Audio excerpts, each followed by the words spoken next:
Zen, Oui. Alors Sortir Zen, c'est une institution, c'est quelque chose que... alors Sortir Zen, c'est un réseau social qui a été créé dans l'objectif de créer une communauté de gens passionnés par le bien-être. Donc j'ai créé ça il y a une dizaine d'années. Dizaine d'années. Une dizaine d'années parce que j'avais un carnet d'adresses et je m'étais dit la seule façon de conserver ces emails, c'était de les faire vivre. Donc l'idée m'est venue de créer ce réseau social. Une sorte de forum. Oui, c'est un forum donc, qui met en ligne des événements dans le bien-être, le développement personnel. Vous avez eu des réunions concrètes Oui, bien sûr. Hein. dans Paris. Au départ, j'organisais des manifestations pour le faire vivre parce que j'étais seul à le faire, enfin, à l'administrer et à créer de l'activité. Donc j'ai créé des événements, des conférences, des ateliers, des stages pour le faire découvrir aux personnes. Et donc là, vous avez une activité qui vous est propre, là. Alors là, c'est une bonne activité propre. Hein. Je fais de la clairvoyance, du magnétisme. Voilà. C'est peut-être ça qui nous intéresse là dans les médias, parce que finalement, on vous connaît par ailleurs. Oui. On ne sait pas exactement. Vous-même, vous mettez souvent les gens vous les mettez en évidence, mais vous ne mettez pas, c'est vous-même en évidence. Non, parce que justement, mon réseau social, c'était fait pour faire vivre une communauté, donc j'ai essayé de faire vivre la communauté avant tout. Alors effectivement, moi j'ai une activité de clairvoyance, de guidance de vie, parce que j'ai développé avec... Déjà, j'ai fait une NDE quand j'étais très jeune, donc ça m'a ouvert certains canaux, je veux dire, ou canaux, pardon, et donc que j'ai pu exploiter tout au long de ma vie. Et récemment, quand j'ai découvert l'arbre de cristal, ça m'a augmenté le potentiel de clairvoyance parce qu'en fait, le seul organe du corps humain qui possède du cristal, c'est la glande pinéale. Et la glande pinéale c'est le troisième œil, c'est là où la clairvoyance arrive. Donc je me suis rendu compte que ça fonctionnait. Donc j'ai eu de plus en plus de messages qui m'arrivaient, donc je me suis dit... Donc c'est quelque chose que tous les voyants pourraient avoir en fait. Oui, enfin tous les voyants, c'est une façon d'augmenter sa clairvoyance, hein, oui. que tout le monde peut avoir. Ça fait penser à la boule de cristal. Oui, c'est ça, oui. C'est un peu ça. Donc tout le monde peut développer sa clairvoyance en exploitant, en exploitant la glande pinéale. On parlait d'ailleurs des cartes. Les cartes, non. Non, Descartes. Le philosophe Descartes. Ah, Descartes, ah, oui, il disait que c'était le siège de l'âme, je sais pas quoi. Ah, oui, peut-être, oui, exactement. Donc, enfin, non, sinon, moi, je ne travaille pas du tout avec les cartes. Hein. Non. Donc, je fais du magnétisme aussi. Bon, ça, c'est assez facile à mettre en place. Donc, que j'accompagne parfois avec l'arbre de cristal. Alors, donc, vous avez donc, vous ne travaillez pas avec des cartes, vous avez des intuitions, des flashs. Des intuitions, des flashs au fur et à mesure que j'ai une discussion, que la discussion... Vous ne touchez pas la personne. Non. Vous n'êtes pas guérisseur. Enfin, c'est une autre activité, ça. Quand j'ai fait du magnétisme... Je pose la question. Oui. Voilà, d'accord, bon. En ce qui concerne la clairvoyance, je ne travaille pas avec les cartes, je travaille avec des messages qui m'arrivent. Quand je travaille le magnétisme, bon, je peux toucher la personne ou pas, hein, ça dépend des choses, ou à distance, comme ça, à distance respectable. Et je travaille, j'envoie de l'énergie sur des problématiques, des douleurs, des problématiques qu'on me soumet. Et sinon... Mais alors... vous avez une philosophie de la vie, vous écrivez des choses? Alors j'écris des fois des articles sur des canalisations que je perçois. Alors récemment, j'ai pas pris le temps de le faire, mais si je me concentre sur un sujet qui me tient à cœur, je vais arriver à écrire un article qui a une certaine teneur et une certaine tenue. Voilà, puis c'est un message assez fort en général qui arrive. Mais bon, il faut être disponible, prêt. Pour l'instant, j'ai pas trop le temps, mais ça m'arrive. Oui. Donc ça, quand ça m'arrive, je diffuse ça sur mon réseau Sortir Zen, où chaque semaine, j'envoie une newsletter dans lequel il y a toujours un article. Alors, un article qui est fait par moi ou par d'autres. Oui. Ou alors ça peut être aussi la présentation d'un produit, comme récemment c'était le Brahmi, qui est un produit pour, disons, soulager le cerveau, qui est fabriqué, enfin qui est une plante en Inde. Enfin, chaque semaine il y a des articles comme ça. Alors vous travaillez plutôt par correspondance ou à domicile? Comment ça se passe? Je travaille essentiellement à domicile. Donc chez vous? Chez moi. C'est-à-dire dans quel coin exactement? Dans le Paris 20e. D'accord. Donc je travaille dans le Paris 20e pour ce qui est consultation nécessitant une table de massage ou un coin détendu. Mais sinon, tout ce qui est guidance, clairvoyance, je travaille, donc je reçois dans un café. Un café qui s'appelle d'une chaîne assez design et qui plaît à tout le monde en fait. Oui. On peut savoir lequel? Enfin... c'est la chaîne Exquis qui correspond.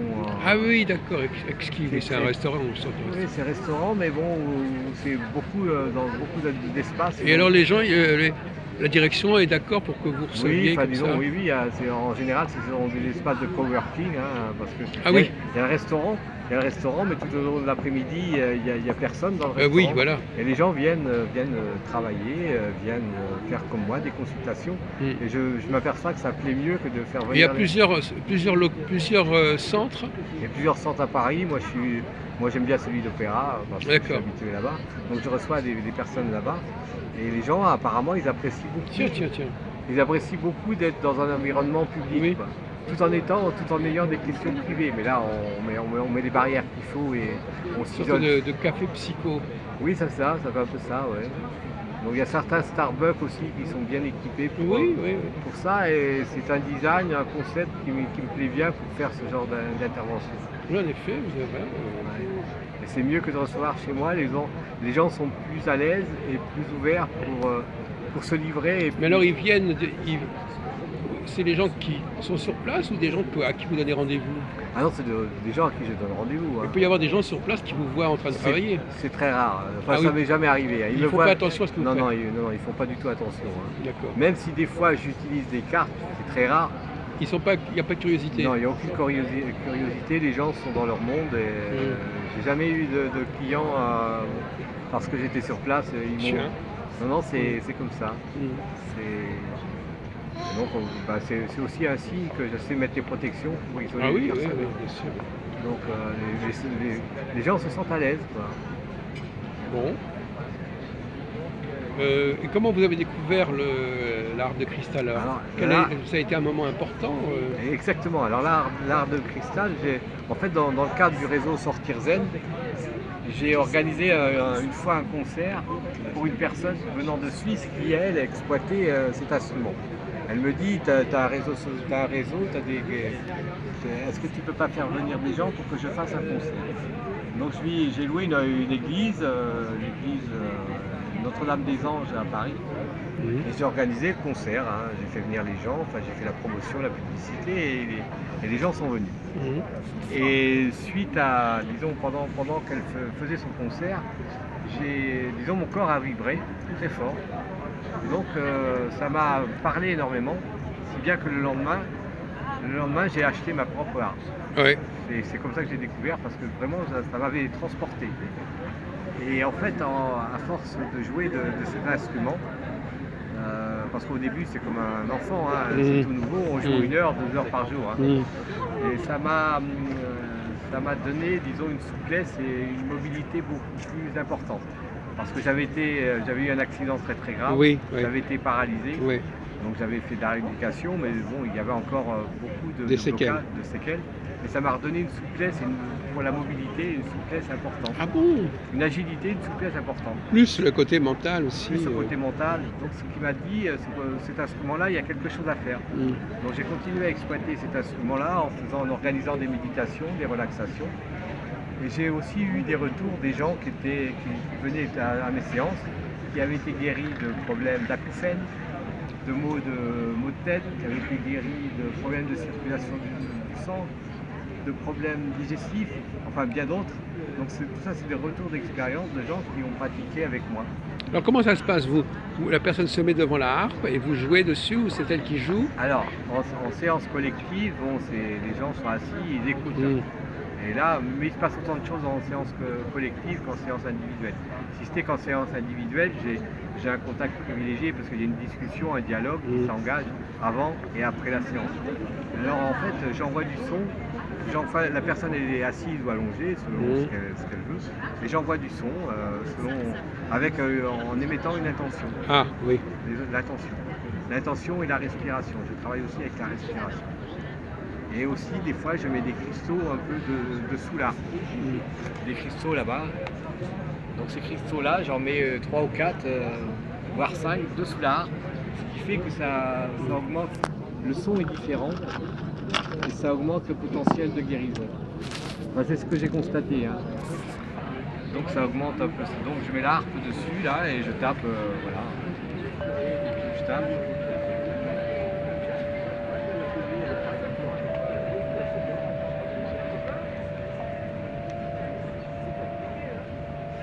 Donc cet instrument-là, il est surtout reconnu pour la gestion du stress, la dépression, les problèmes de sommeil. Ah, d'accord, c'est connu. Pour ça, c'est hyper efficace.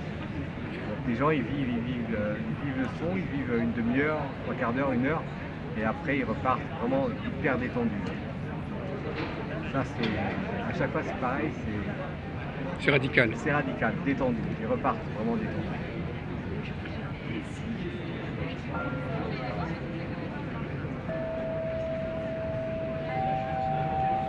Mais il y a une façon de le jouer, plus ou moins heureuse. Alors il y a une façon, oui, enfin ça c'est avec l'expérience, il y a des enchaînements de tubes qu'il faut éviter. Ah oui. Et il y a d'autres, il y a des enchaînements de tubes qui font qu'il y a une harmonie qui se fait. Eh oui, eh oui.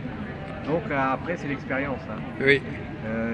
Et puis après, il faut le plus important quand on a une personne, c'est de savoir lesquels tubes dérangent pour éviter de trop que ça l'agace.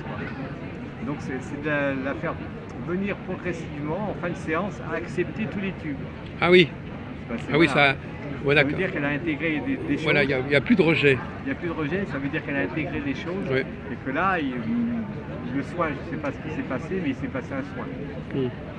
Et là, vous la voyez réagir, parce qu'au départ, elle réagit mal. Je la vois réagir, oui, bien sûr. Parce que quand on tape sur certains tubes et qu'on voit que ça... Ah, vous regardez comment ça se passe. Oui, je regarde la personne et quand je vois que ça la dérange, c'est qu'il y a des choses à faire. Donc l'intérêt de... utiliser cet instrument-là, c'est très facile, il suffit de taper sur les tubes. Mais la problématique, enfin disons, gérer, c'est comment la personne reçoit le son. Et adapter en permanence, harmoniser en permanence le son avec le ressenti de la personne. Vous arrivez à harmoniser, vous arrivez à faire évoluer la relation avec le son. Bien sûr, oui, c'est ça. L'objectif pour moi c'est ça.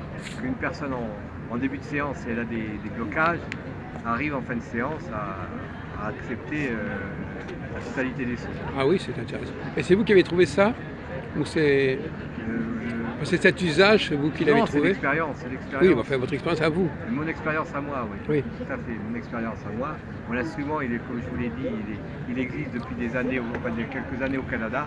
Oui, mais ils le font dans le même esprit? Non, ils le font surtout pour la méditation, la relaxation. Ils ne vont pas plus loin. Parce que, ils le fabriquent. C'est pas la thérapie chez eux? Non, pas du tout. Pas du tout, et parce que, je sais pas.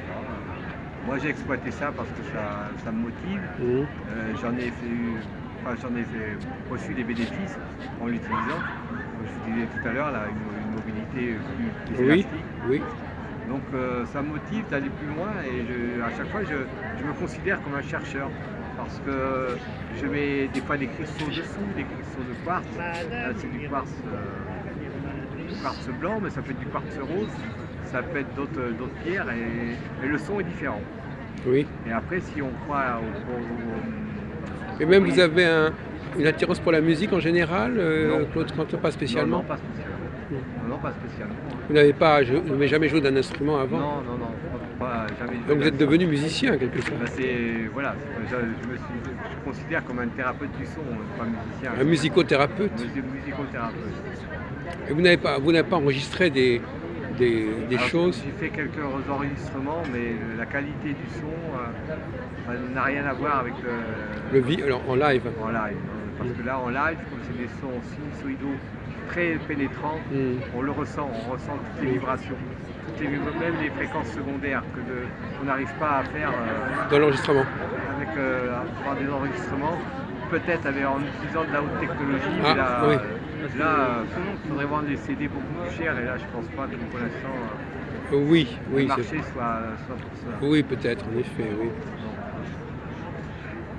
Et donc là, vous ne faites plus de réunions où vous réunissez les praticiens. Alors, effectivement, à une époque, dans le cadre du réseau Sortir Zen, oui, je vous ai bien connu à ce moment-là. Je faisais des réunions une fois par mois le samedi. Oui. Bon, c'est un concept qu'a vécu et puis je suis de plus en plus pris par ailleurs. Comme là, je faisais un salon la semaine dernière, là je fais un salon cette semaine-là. Oui. Je refais le salon des médecines douces la semaine prochaine. Alors il arrive un temps où il faut prendre bah du oui, temps. Mais c'est vous qui avez décidé de faire comme ça, finalement. Oui, effectivement, donc il faut prendre du temps aussi pour soi. D'accord. Mais cette présence dans les salons, ça vous apporte quelque chose? Bah, disons que déjà pour faire connaître l'instrument, c'est important, hein, parce que... Mais vous le vendez cet instrument? Oui, je le revends. Oui, c'est ça. Je suis aussi, je l'utilise en tant que thérapeute, mais je suis distributeur en France pour le fabricant canadien. Donc ça permet d'avoir des salons, de faire des salons. De faire connaître l'instrument et son potentiel, quoi, parce que sinon, par internet ou des messages, l'information est vraiment très limitée. Mais je crois que vous intervenez dans ce salon là où on est. Alors, j'interviens chaque jour, sur... Aujourd'hui, j'ai fait un atelier sur la relaxation avec l'arbre de cristal.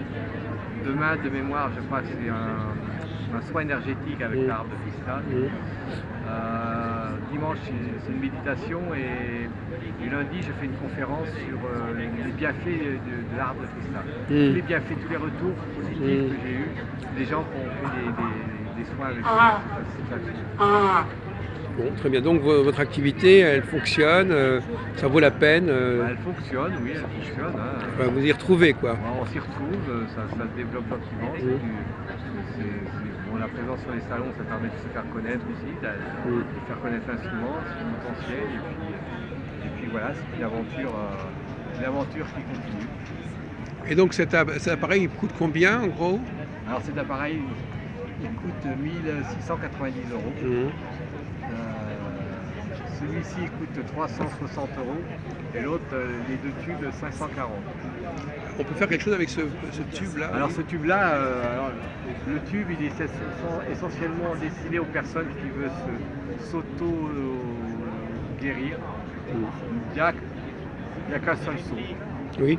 Donc disons que c'est à la fois pénalisant parce que c'est monotone, mais j'ai certaines personnes qui vont l'utiliser jusqu'à une demi-heure, voire une heure. S'auto-guérir apparemment avec l'intention, pareil, l'intention, la respiration, ça marche. Mais c'est aussi un outil pour nettoyer. Et puis il y a celui-là à deux, là, c'est ça? Oui, les deux et le 1. Alors 1 et 2, le 2 il est plus puissant et plus...